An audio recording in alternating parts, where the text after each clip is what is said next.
ગ્રામ પંચાયત અંગે ધારાસભ્ય ઉમેશ મકવાણાનું નિવેદન સામે આવ્યું છે। તેઓએ કહ્યું કે બોટાદના ગઢડામાં 5 ગ્રામ પંચાયત જર્જરિત હાલતમાં છે। બોટાદના 17 ગામમાં નવા બિલ્ડિંગમાં બનાવાશે। ગઢડામાં 35 ગામમાં ગ્રામ પંચાયતના નવા બિલ્ડિંગ બનશે। સાથે જ કહ્યું કે બરવાડામાં 4 ગ્રામ પંચાયત નવી ડિઝાઇન મુજબ બનાવવામાં આવશે।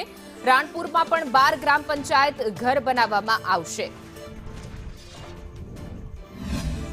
જે નવા બનાવવાના છે, જેની અંદર બોટાદ તાલુકાના 17 ગામોમાં ગ્રામ પંચાયતના નવા બિલ્ડિંગ નવી ડિઝાઇન મુજબ બનાવવામાં આવશે।